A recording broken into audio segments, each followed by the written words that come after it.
नमस्कार साथियों, स्वागत है एक बार फिर से आपके अपने चैनल विचरणशील पर। और मैं हूं कृष्णा, स्वागत करता हूं आप सभी का आज के इस वीडियो में। तो आज इस वीडियो में हम देखने वाले हैं प्रयागराज में आयोजित हो रहे वाटर लेजर शो को। तो वीडियो को पूरा देखिएगा, इसमें आपको दिखाया जाएगा महाकुंभ और प्रयागराज का इतिहास और साथ में समुद्र मंथन का दृश्य। तो आइए देखते हैं आगे। नमो गंगाय मुनयोर्मुनिभ्यश्च नमो गंगाय मुनयोर्मुनिभ्यश्च नमः। ओम शांति शांति शांति।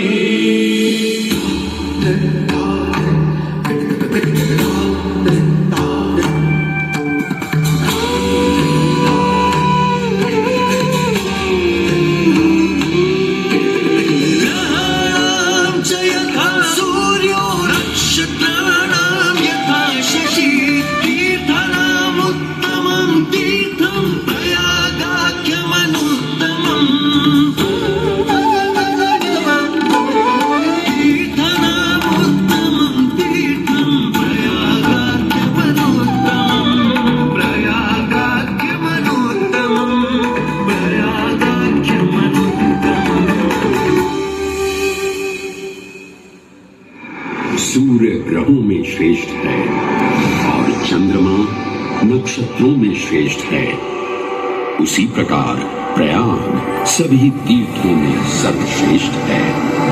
पद्म पुराण में वर्णित ये श्लोक जिस तरह प्रयाग की विशेषता को दर्शाता है, उसी तरह इस पावन क्षेत्र का गुणगान करने वाली अनेक पौराणिक कथाएं, किंवदंतियां एवं कहानियां आज भी जनमानस में प्रचलित है।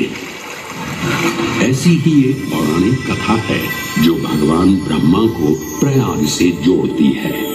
मान्यताओं के अनुसार भगवान ब्रह्मा को यज्ञ करने हेतु एक दिव्य स्थान की आवश्यकता थी, जिसके चयन को लेकर वे बड़ी ही दुविधा में थे। अपनी दुविधा के निवारण हेतु भगवान ब्रह्मा नागों के देवता महाराज शेषनाग के यहाँ पहुंचे और उनसे कहा, हे आदिशेष, मैं यज्ञ करने हेतु इस सृष्टि में एक ऐसा स्थान ढूंढ रहा हूँ जो दिव्यता और पवित्रता की दृष्टि से सर्वोत्तम हो। क्या आप मुझे ऐसा कोई उपयुक्त स्थान बता सकते हैं जो सभी तीर्थों में सर्वश्रेष्ठ हो? जगत रचयिता को मेरा प्रणाम।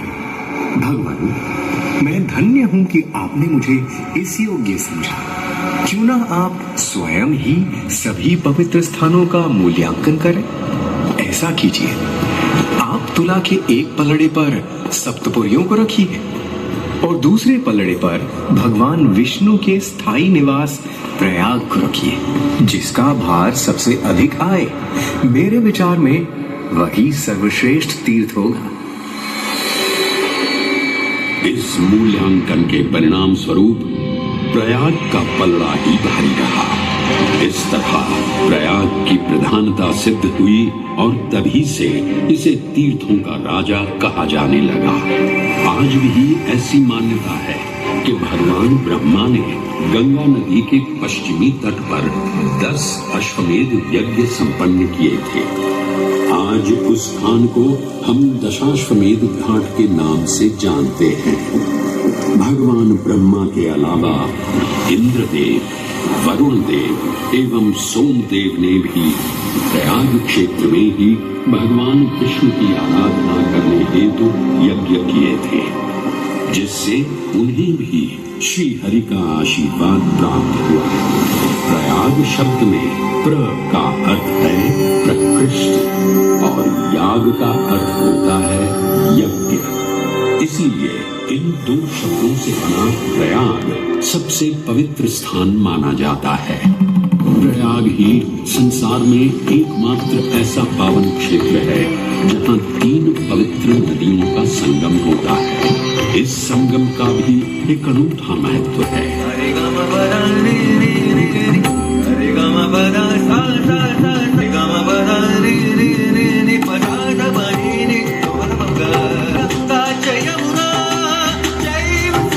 सरस्वती मुक्तिभागेन संशयः यत्र गंगा च यमुना चैव सरस्वती तत्र स्नात्वा च पीत्वा च मुक्तिभागेन संशयः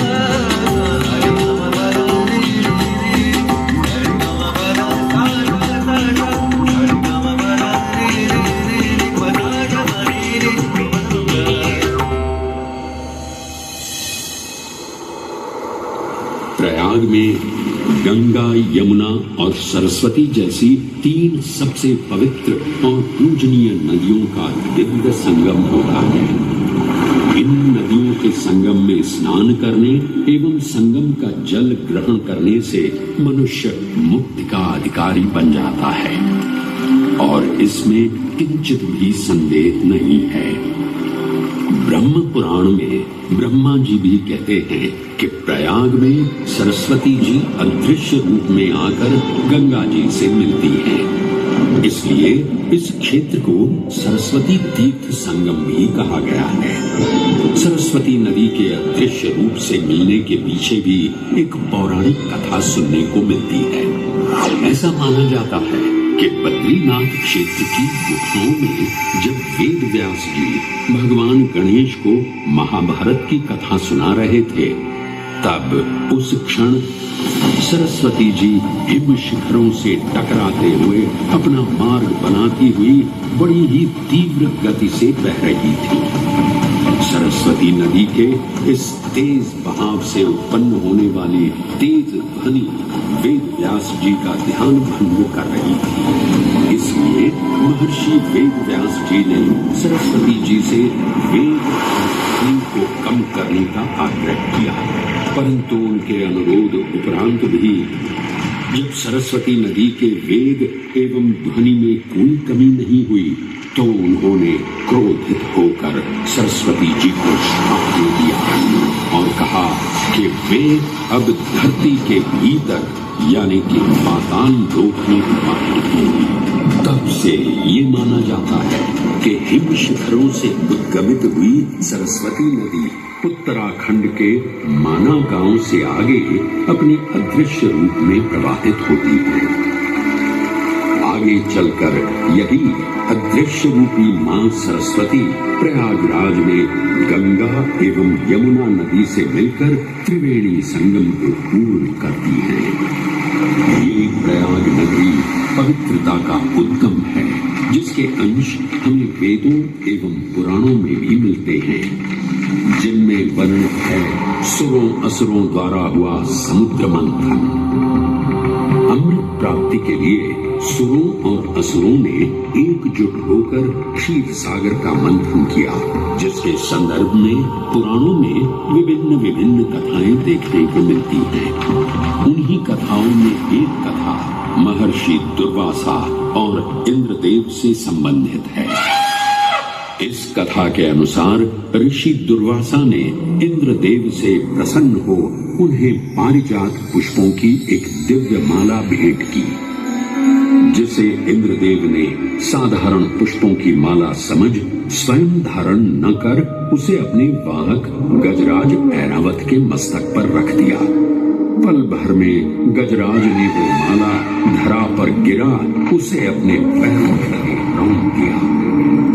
ऋषि दुर्वासा से ये अपमान सहन न हुआ और उसी क्षण क्रोधित हो उन्होंने इंद्रदेव को श्राप दे दिया। हे अहंकारी इंद्र, तेरा इतना दुस्साहस कि तूने मेरा अपमान किया। जिस वैभव एवं शौर्य पर तू इतरा रहा है, क्षण भर में ही तेरा ये वैभव, प्रतिष्ठा, शक्तियां सब नष्ट हो जाएंगी। अत्रि पुत्र दुर्वासा समस्त देवगणों को क्षीण होने का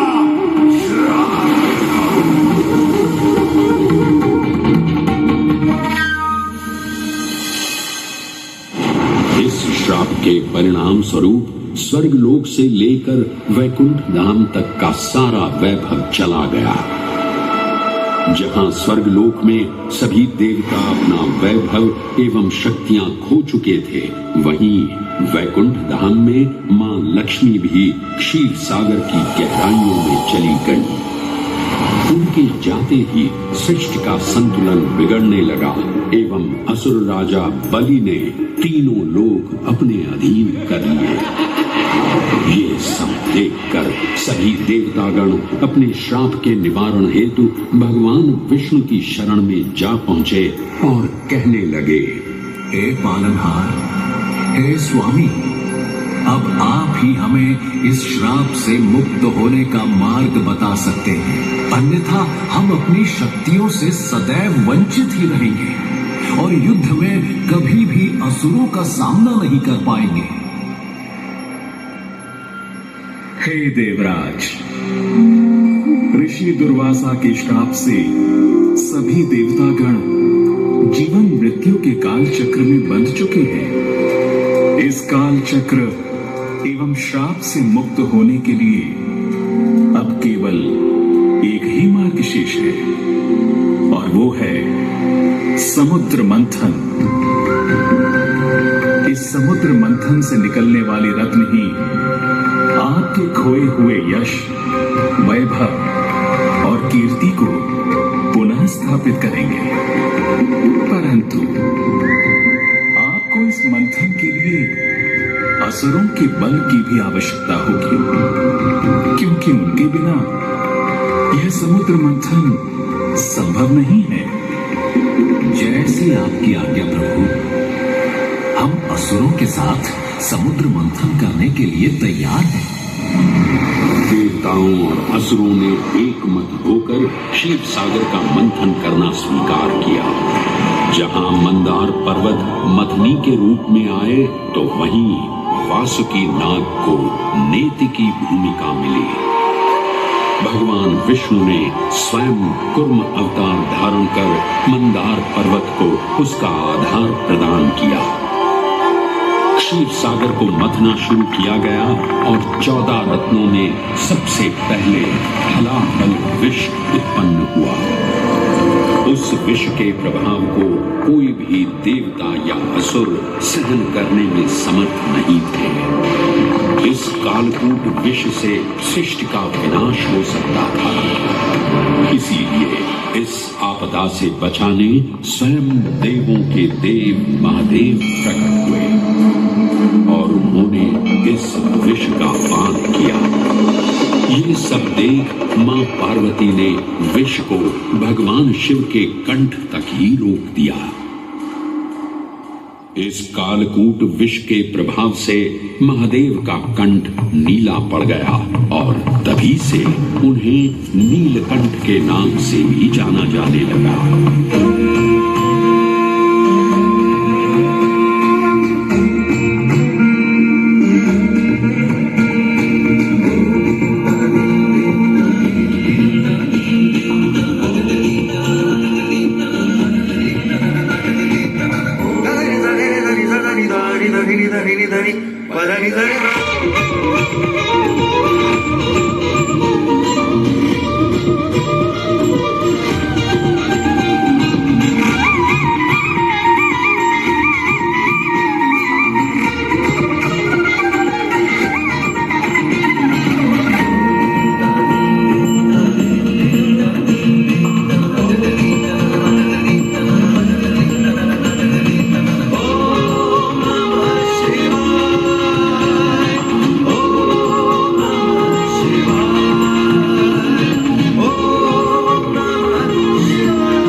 हलाहल के पश्चात समुद्र की गहराइयों से मां लक्ष्मी का आगमन हुआ, जिन्हें भगवान विष्णु ने वरण करके अपनी अर्धांगिनी बना लिया। इसके पश्चात समुद्र मंथन से एक एक कर कामधेनु गाय, पारिजात वृक्ष, चंद्र, कल्प वृक्ष, अपार सुंदर अप्सराएं, गंधर्व, शंख, उच्चैःश्रवा, अनेक रत्न उत्पन्न हुए, लेकिन सभी को जिस रत्न की सबसे अधिक प्रतीक्षा थी, उस रत्न का निकलना अभी बाकी था। अंततः आयुर्वेद के देव धन्वंतरी अपने हाथ में अमृत कुंभ लिए प्रकट हुए। अमृत कुंभ पाने की लालसा में सुरों और असुरों के मध्य एक घमासान युद्ध आरंभ हो गया। इसी युद्ध के दौरान स्वरभानु नाम का एक असुर अमृत कुंभ को अपने अधीन कर पाताल लोक की ओर चल गया। अमृत कलश को वापस पाने हेतु देवतागण अपने आराध्य भगवान विष्णु का स्मरण करने लगे। तदोपरांत भगवान विष्णु एक सुंदर अप्सरा मोहिनी का रूप धारण कर पाताल लोक पहुंचे, जिसे देख सभी असुर सम्मोहित होने लगे।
ये कहां से आई है? इसने तो मेरा मन ही मोह लिया। इसे तो मैं ही लेकर रहूंगा। इस सुंदर अप्सरा ने तो हम सबको सम्मोहित कर लिया है। हे सुंदरी, तुम कौन हो और यहाँ क्यों आई हो? हे असुरराज, मैं मोहिनी हूँ और आप ये समझ लीजिए कि मैं आप ही की सहायता हेतु यहाँ पर आई हूँ। हमारी सहायता हेतु? परंतु वो कैसे सुंदरी? मैं आपको ये ज्ञात कराने आई हूँ कि अमृत की असली शक्ति और गुण तो कलश के तल में विद्यमान है, जबकि ऊपर तो केवल जल मात्र है, जिसके ग्रहण करने से ज्यादा कोई लाभ न होगा। आप सभी इस अमृत को देवताओं के साथ बांट लीजिए। आखिर आप सभी ऋषि कश्यप के ही तो पुत्र हैं। देवताओं के साथ अमृत बांटने से एक तो आपका वैभव बढ़ेगा और दूसरा जो अमृत का फलदायक भाग है उसे आप ही ग्रहण कर सकेंगे। हे मनमोहिनी, तुम सत्य ही कह रही हो, परंतु अगर हमने ये अमृत कलश देवताओं को दे दिया तो क्या पता वे सारा अमृत स्वयं ही ग्रहण कर लें और हम सभी असुर इससे वंचित ही रह जाएं। आप निश्चिंत रहिए, ऐसा कदापि नहीं होगा। मैं स्वयं ही सभी सुरों और असुरों को अमृत पान करवाऊंगी और साथ ही साथ ये सुनिश्चित भी करूंगी कि अमृत का फलदायक भाग आप सभी को ही प्राप्त हो। बस फिर क्या था, भगवान विष्णु की अपरंपार लीला आरंभ हुई। जहां एक ओर सभी देवतागण विराजे तो वहीं दूसरी ओर सभी असुर। मोहिनी रूप धारण भगवान विष्णु एक एक कर सभी देवताओं को अमृत पान करवाने लगे, जिससे वे पुनः अपनी शक्तियां प्राप्त कर सकें।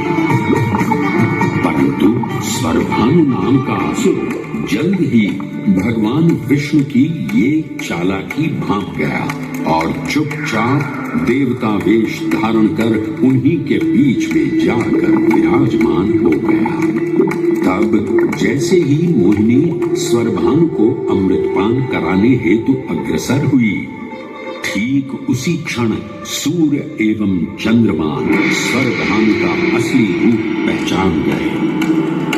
ये ज्ञात होते ही भगवान विष्णु अपने मूल रूप में परिवर्तित हो गए और अपने सुदर्शन चक्र से स्वरभानु का सिर धड़ से अलग कर दिया। परंतु तब तक अमृत की 2 बूंदें स्वरभानु के कंठ से उतर चुकी थी, जिसके चलते वो अमरत्व प्राप्त कर चुका था। इस तरह स्वरभानु के कटे हुए सिर के भाग को राहु का नाम मिला और धड़ को केतु के नाम से जाना जाने लगा। माना जाता है कि प्रतिशोध की ज्वाला में ज्वलित राहु एवं केतु सूर्य एवं चंद्रमा पर ग्रहण लगाते हैं। इस प्रकार सूर्य और चंद्र पर ग्रहण लगना राहु और केतु का प्रतिशोध माना जाता है।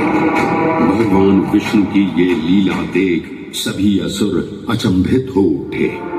इससे पहले कि वे कोई प्रतिक्रिया दे पाते, भगवान विष्णु के वाहन पक्षीराज गरुड़ ने शीघ्रता से अमृत कलश को उठा लिया और अपने साथ लेकर स्वर्गलोक की ओर चले। कहते हैं पक्षीराज की इस यात्रा के दौरान पृथ्वी पर 4 जगह अमृत की कुछ बूंदें छलक कर गिर पड़ी थी और इन बूंदों से उन नगरों की नदियों के पानी में अमृत जैसे गुण आ रहे थे। वे 4 स्थान हरिद्वार, प्रयाग, उज्जैन एवं नासिक है और यही कारण है कि इन 4 नगरों में कुंभ का पर्व मनाया जाता है। ऐसी भी मान्यता है कि एक दिव्य दिवस एक सांसारिक वर्ष के बराबर होता है और पक्षीराज गरुड़ की यात्रा में 12 दिन लगे थे। इसीलिए हर 12वें वर्ष में कुंभ पर्व मनाया जाता है।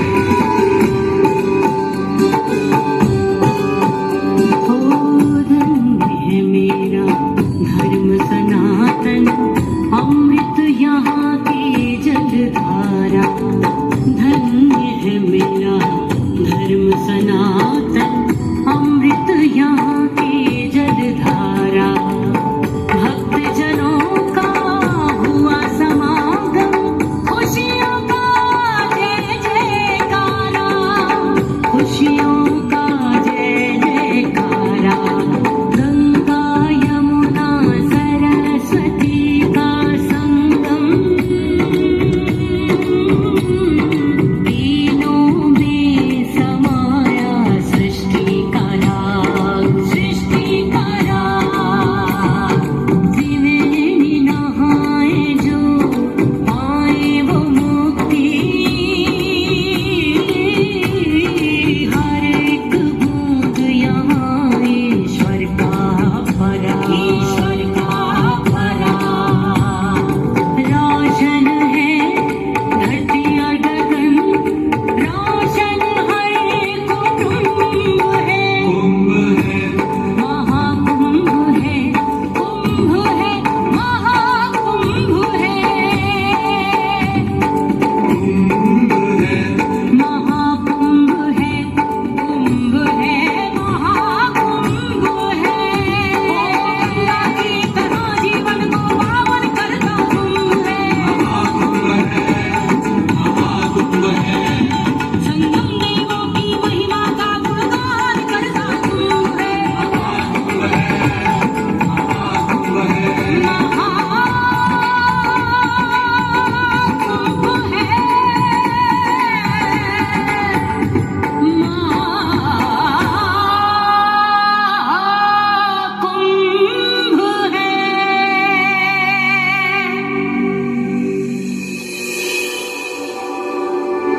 ग्रहों के अनूठे संरेखण से सुनिश्चित होता ये कुंभ महापर्व प्रयाग की भूमि पर उसी नक्षत्र में आयोजित होता है जिस नक्षत्र में यहाँ अमृत की बूंदें गिरी थी। गणनाओं के अनुसार जब बृहस्पति वृषभ राशि में और सूर्य चंद्रमा मकर राशि चक्र में प्रवेश करते हैं, तब प्रयागराज में कुंभ पर्व आयोजित किया जाता है। सनातन धर्म की प्राचीनतम धरोहर माना जाने वाला ये कुंभ पर्व भारत ही नहीं बल्कि विश्व भर से आए करोड़ों श्रद्धालुओं का स्वागत करता है। कुंभ पर्व केवल एक पर्व ही नहीं बल्कि एक तीर्थ का अवसर भी है, जहां लाखों करोड़ों श्रद्धालु कल्पवास के नियमों का पालन करते हैं। पौष पूर्णिमा से लेकर माघ पूर्णिमा तक चलने वाले कल्पवास के दौरान तीर्थालु सांसारिक सुखों को त्याग कर तपस्वी संतों की तरह कुटिया में रहते हैं। उनकी दिनचर्या ब्रह्म मुहूर्त में गंगा स्नान से शुरू हो संध्या वंदना और भजन कीर्तन जैसे आध्यात्मिक कार्यों के साथ रात्रि तक समाप्त होती है। श्रद्धालु दिन में केवल एक ही बार भोजन ग्रहण कर मानसिक रूप से धैर्य, अहिंसा और भक्ति भाव में लिप्त रहते हैं। ऐसी मान्यता है कि जो कल्पवासी मोक्ष की अभिलाषा लिए कुंभ पर्व में कल्पवास के नियमों का पालन करते हैं, उन्हें मोक्ष अवश्य ही प्राप्त होता है। पारंपरिक रूप से इस आध्यात्मिक पर्व की औपचारिक शुरुआत का श्रेय 8वीं शताब्दी के हिंदू दार्शनिक और संत आदि शंकराचार्य को दिया जाता है। उन्होंने न केवल 4 पवित्र मठों पुरी, श्रृंगेरी, द्वारका और बद्रीनाथ की स्थापना की थी, बल्कि सन्यासी परंपरा को जीवित रखने हेतु 10 नाम सन्यासी व्यवस्था का गठन भी किया था, जिसके अंतर्गत निर्वाणी, अटल, निरंजनी, आनंद, जूना, आवाहन और अग्निसात नामक 7 अखाड़े निर्मित हुए। आदि शंकराचार्य का उद्देश्य शास्त्रों के ज्ञान को आपस में साझा कर सनातन धर्म के दार्शनिक आधारों को सुदृढ़ और परिपक्व करना था। अतः धर्म की सभी शाखाओं को संगठित रखने हेतु आदि शंकराचार्य ने प्रयाग की भूमि पर कुंभ पर्व को पुनः आयोजित किया। आज के इस दौर में कुंभ पर्व की महत्ता का अनुमान इसी बात से लगाया जा सकता है कि यूनेस्को द्वारा मानवता की अमूर्त सांस्कृतिक विरासत की प्रतिनिधि सूची में इस पर्व को शामिल किया गया है।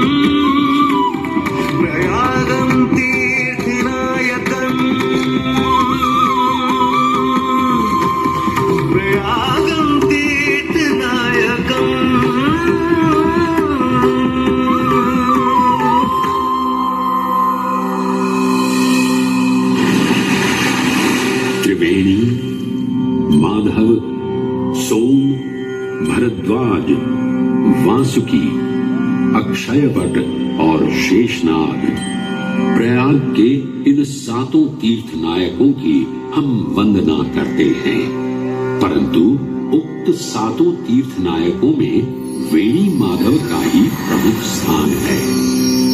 त्रिवेणी संगम में स्नान के साथ साथ श्रद्धालु वेणी माधव मंदिर में दर्शन कर भगवान विष्णु का आशीर्वाद भी प्राप्त करते हैं।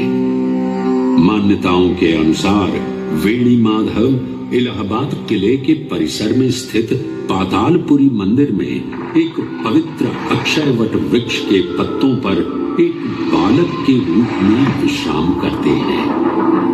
पौराणिक कथाओं के अनुसार अक्षय वट एक शाश्वत वृक्ष है जो भगवान विष्णु का स्थायी निवास है, जहां से वे सृष्टि का पुनः निर्माण करते हैं। त्रेता युग में भी अक्षय वट वृक्ष का उल्लेख देखने को मिलता है। कहा जाता है कि भगवान श्री राम, माता सीता एवं अनुज लक्ष्मण अपने वनवास काल में इस स्थान पर आए थे। वैसे तो भगवान श्री राम का वनवास प्रयाग में श्रृंगी ऋषि को समर्पित श्रृंगवेरपुर धाम से आरंभ होता है। ये वही स्थान है जहां निषाद राज गुह ने भगवान श्री राम, माता सीता और अनुज लक्ष्मण को गंगा पार जाने के लिए सहायता प्रदान की थी। श्रृंगवेरपुर से प्रभु श्री राम ऋषि भरद्वाज के आश्रम पहुंचे थे। भरद्वाज मुनि बसहि प्रयागा, गोस्वामी तुलसीदास जी ने रामचरितमानस में ऋषि भरद्वाज का निवास स्थान प्रयागराज ही बताया है। ऋषि भरद्वाज से त्रिवेणी संगम की महिमा सुन प्रभु श्री राम, माता सीता और अनुज लक्ष्मण त्रिवेणी संगम में स्नान कर तीनों नदियों का आशीर्वाद प्राप्त करते हैं। इसी कड़ी में एक प्रचलित कथा के अनुसार संगम तट पर ही माता सीता ने प्रभु श्री राम से महादेव और परम शक्ति मां पार्वती की आराधना करने की अपनी मनोकामना को व्यक्त किया था, जिसके उपरांत प्रभु श्री राम ने यमुना तट पर भगवान भोलेनाथ और मां पार्वती को समर्पित एक मंदिर का निर्माण करवाया था, जिसे आज हम मनकामेश्वर मंदिर के नाम से भी जानते हैं। त्रेता युग में स्वयं प्रभु श्री राम ने माता सीता के साथ इसी मंदिर में भगवान शिव एवं मां पार्वती की पूजा अर्चना कर उनसे आशीर्वाद प्राप्त किया था।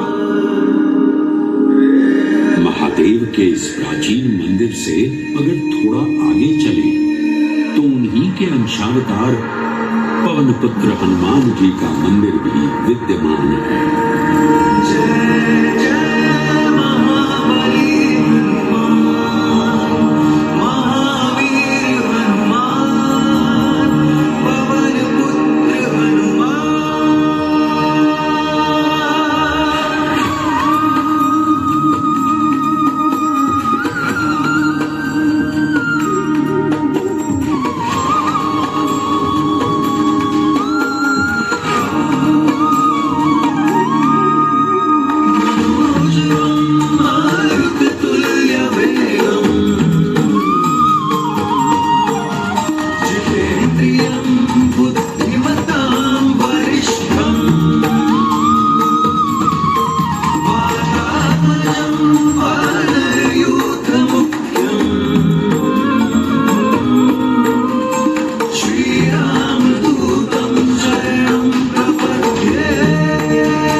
अनूठा मंदिर है जहां हनुमान जी लेटे हुए दिखाई देते हैं। प्रचलित कथाओं की माने तो हनुमान जी के आदेशानुसार बाघंबरी बाबा को इस तट पर उत्खनन करते समय हनुमान जी की एक दिव्य मूर्ति प्राप्त हुई थी, जिसके फलस्वरूप आज यहाँ बड़े हनुमान जी का मंदिर विद्यमान है। इस चमत्कार से विस्मयाभिभूत हुए बाबा बाघंबरी ने हनुमान जी की सेवा में अपना जीवन समर्पित कर दिया। आज भी इस मंदिर की देखरेख का कार्यभार बाघंबरी गद्दी ने ही संभाल रखा है।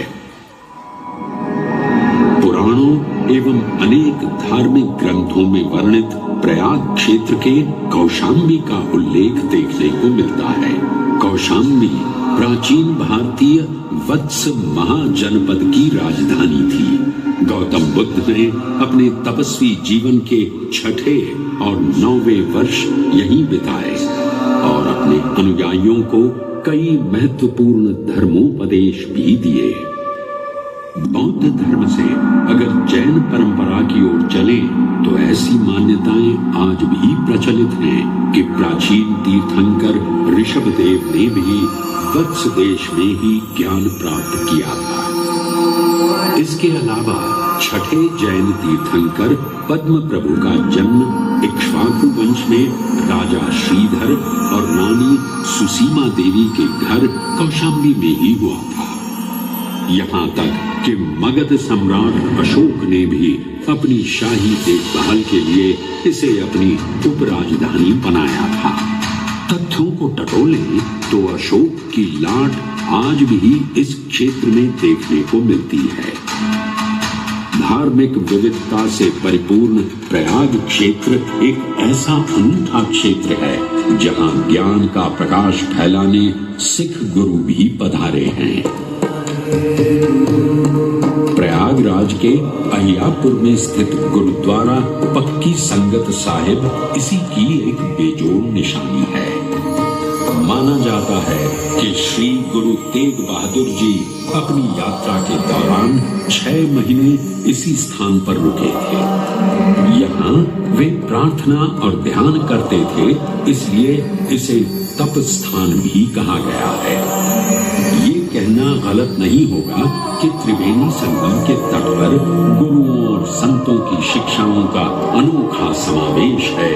ये गुरुद्वारा पक्की संगत साहिब इलाहाबास या इलाहाबाद के नाम से कुछ समय के लिए चर्चित ये प्रयागराज आज भी जीवंत है। धर्म और संस्कृति का अनूठा इतिहास संजोए हुए तीर्थराज प्रयागराज में वेणी माधव, शिव और शक्ति के विभिन्न स्वरूप आज भी विद्यमान हैं, जो इस पावन क्षेत्र को अद्वितीय बनाते हैं। प्रयागराज की इतनी विशाल पृष्ठभूमि समझने के बाद लगता है कि ये कहना कभी गलत नहीं होगा कि प्रयागराज सिर्फ एक शहर नहीं बल्कि अपने अंदर दैवीयता, विविधता और धार्मिकता को संजोए हमारा पूर्ण गौरवशाली इतिहास है।